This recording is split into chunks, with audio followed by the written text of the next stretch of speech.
Well, the Centrifuge Brain Project started in the 70s. Dr. Brenswick at the University of the State of New York was involved in a research on the effects of kindergarten rides on the learning curve of 4-year-old children. We developed the idea of building a larger, stronger device to examine the effects also on adults.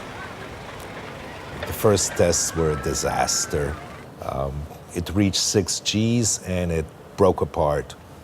We lost our academic standing. And then we had an idea. Matt's brother-in-law was on the board of a company that designed and manufactured amusement park rides.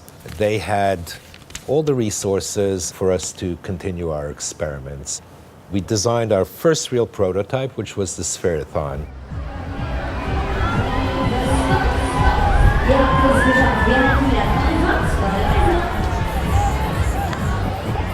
When the rotation starts, the seats are lifted slowly by the centrifugal force, causing the people to float upside down. The difficulty was stopping the rotation without people coming crashing down in the upper levels. We established an independent company funded by amusement park visitors. Well, the more people that came around to the amusement park, the more funding we had. The second machine was named the Wedding Cake because of the 4 platforms set on top of each other.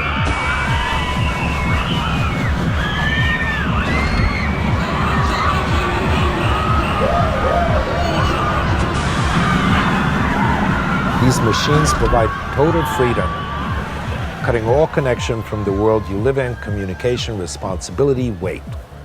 Everything is on hold while you're being centrifuged. Some of the test results that year were a little too extreme to be published, so for the next phase, we shifted our attention to height instead of acceleration.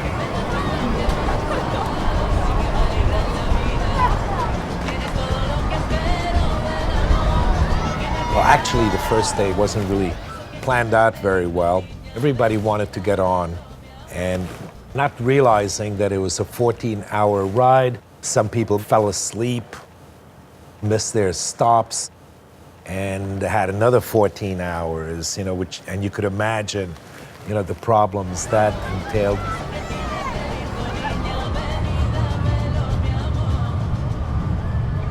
Well, after the experience of the high-altitude conveyance, we found that people needed something to do in there.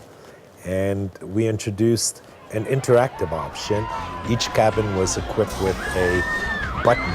This way they felt they had a little bit control over the ride itself.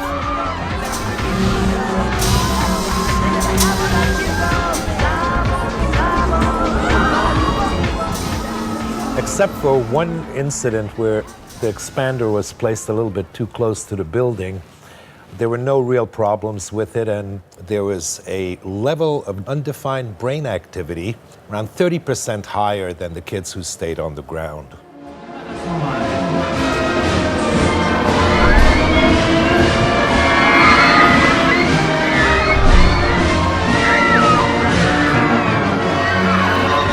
This contraption is the dandelion. It was designed to simulate the prenatal experience. For example, when a mother is walking, the baby would kind of move around.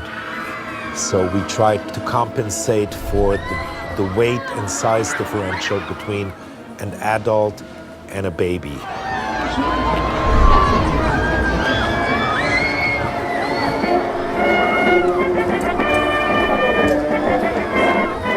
The concept behind this one was that the subject had no idea which track it was going to take. Unpredictability was an important aspect of our work.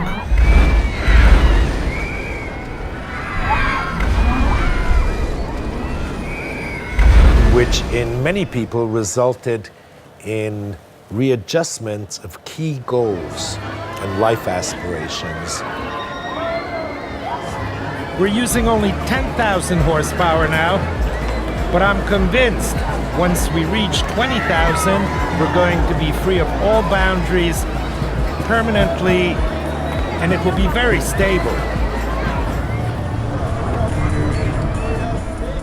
I mean, we had setbacks, but I wouldn't say that it was a mistake. It was not a mistake. If anything, the mistake is in nature. Gravity is a mistake. We fight the forces that hold us down, and whole life is an effort to escape from reality.